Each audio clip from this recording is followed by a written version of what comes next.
I'm Phyllis. I live in my van.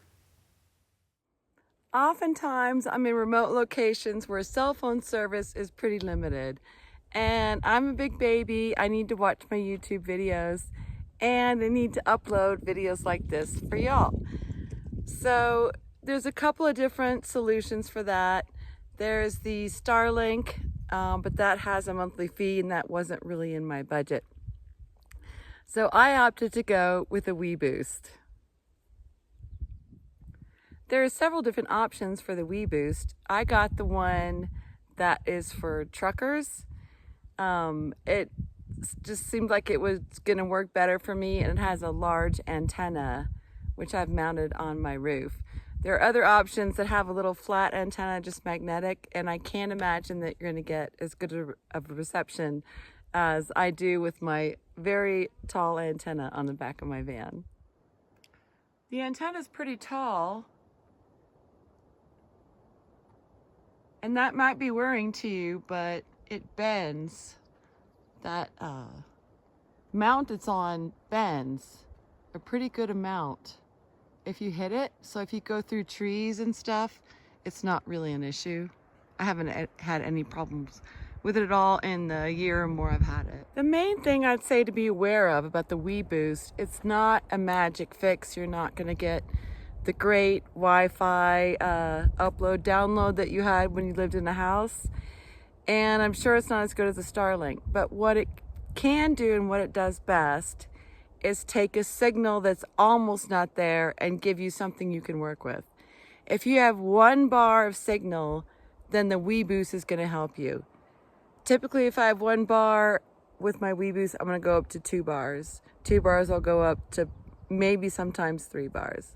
It can make the difference between not being able to text and make a phone call and doing it, and even being able to watch a YouTube video or not, which I love to do. My Weboost is tied into my solar stuff in the garage in my van, and then this little antenna is what comes inside from the back, and this is what's going to give you the signal. Now, most people are probably going to have this mounted somewhere, but I like to be able to move it around, so I've just got it like this, loose, so I can sit on this side of my couch or this side or in my bed or up in my passenger seat, my swivel seat, and I can get the good stuff from any spot in my van. So let's do a live speed check right now on my iPad.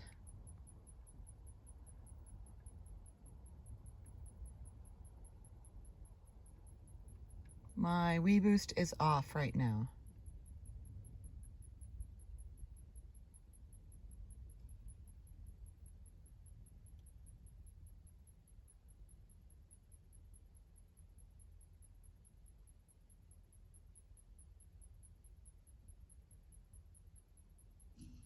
Oh my gosh.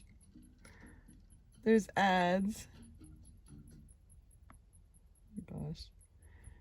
So that's the result. Ping 56 milliseconds. Download speed, which is probably what most people are interested in, is 30.85. Now I'm going to turn my Weboost on. Nope, if I can reach it. Flip that switch.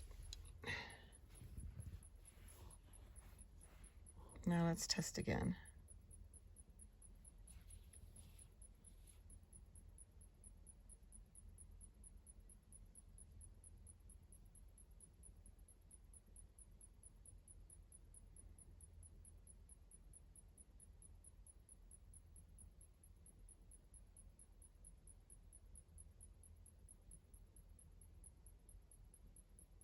Oh, here's another ad. Sorry, guys.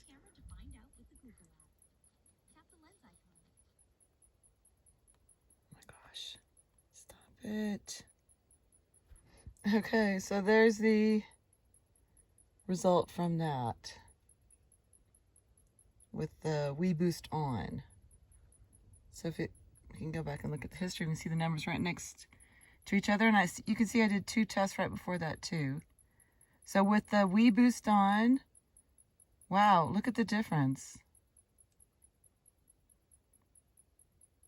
That's a lot higher. So that's just my result this one time in these conditions in this location. So I've tested it in different places with varying results, but it's always at least a third higher. This time it was way higher. Twice as high is usually pretty good. And there have been times when I've, opened YouTube and it doesn't play at all, and I turn on my my Weboost and I can watch videos. So in my opinion, that makes it worth the money for me. You'll have to decide whether or not a potentially small improvement is worth it to you. And if you're working remotely and you need super reliable internet, I would not recommend this to you. But for those of us who just want to be able to make sure we can make phone calls and texts and watch Netflix or whatever, I think this is a good option. If you're in places like this where you don't necessarily have a good cell signal, if you're in a place where you have pretty good signal and you're hoping it's better, I'm not sure this is really worth the money for you. I'm really not.